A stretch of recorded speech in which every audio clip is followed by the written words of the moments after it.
I'm Robert Keston, and let's queer up the worldview. Council of Europe passes trans-inclusive conversion therapy ban. The Council of Europe has voted to pass a trans-inclusive ban on so-called conversion therapy, despite strong anti-trans lobbying efforts. The human rights body, separate from the European Union, approved a resolution introduced by UK Labour MP Kate Osborne, calling for the abusive practices to be banned across its 26 member states. So-called conversion practices involve physical or psychological abuse aimed at changing a person's sexuality or gender identity. Something experts say is impossible.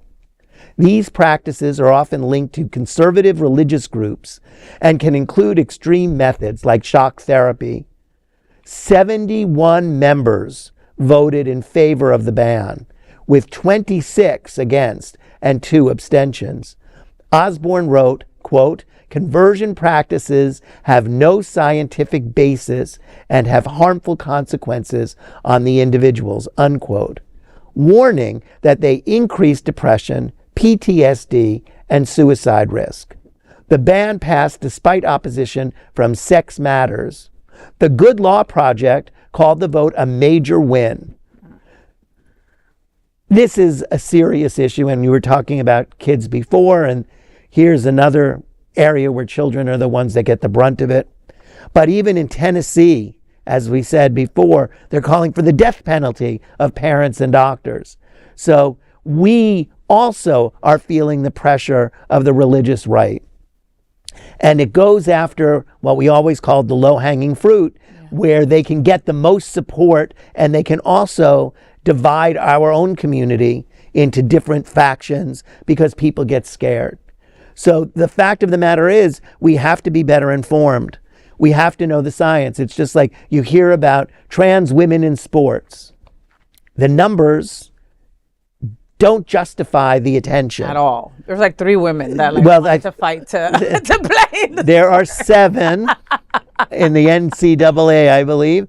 7, and some of them are in sports that strength and height and all of that don't matter. Yeah, so, like chess and pool. So there are places where it may make a difference, and there's so much research being done, not conclusive. And there are some things where you look at one thing and it says, yes, they shouldn't be allowed. And then you look at other things and you say, they shouldn't be allowed because it's unfair to them. Yeah. Because they can't hold up. So we don't know. And human beings in 2026 should be able to say, we just don't know. And that we have to see what the science says. The other thing is, more and more girls are participating in sports at younger ages with boys. So where do the differences come in? When do they separate? Do they separate? Are girls getting stronger and tougher? We don't know because the studies are still unconclusive. The idea that Europe is stepped up again while the United States fumbles the ball is really the sad part, because we used to be the world's leader on most things that had to do with human and civil rights. And we have really, really fallen off the edge of a flat earth. And that's shameful and sad.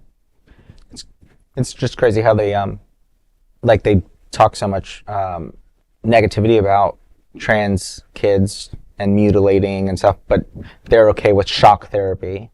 And long-lasting PTSD, like they're harming the kids probably more than if they just let them. Not probably. They are. Well, they are harming the kids. Yes. Correct. They are harming the kids more than if they would just let them be themselves. Yeah. Well, Europe just said really loud what science has screamed for a bunch of decades, right? I mean, you can't pray, punish, or shock someone into being straight. Or even cis, Conversion therapy is abuse. Full stop. I mean, I know some people that were put through some traumatic things in their youth by religious folks claiming God as the reason, behind it. I mean, how do you trust the world? How do you trust your parents? How do you trust God after going through something like that? I mean, and science has screamed it for decades. And it's like the US going, no, no, no. I don't want to know about science. You know what I mean? Do we have to remind everybody about COVID? Well, they're the same people who believe that the earth is flat, and if they believe that the earth is flat, then they've got bigger problems than worrying about trans people. And they should worry about those things because they're headed off a cliff. Wow. So yes, it's shameful. And it goes to that whole idea of my kid's going to go to school in the morning and come back as something else. And I still have gone to numbers of elementary schools, and I have not once seen an operating room. Not once. So unless they do it in the cafeteria, I have no idea. No, because it's just a quick vaccine. You haven't seen it. It's blah, you're gay. No, it's not about gay. Your son goes to school and comes back as your daughter. Comes back as your daughter. Right. Well, that needs surgery. And there are no operating theaters in elementary schools. None. Wow. Well, folks, there is no other queer nonprofit media platform like this in the entire world. Support our LGBTQ stories by sharing them and subscribing to Queer News Tonight.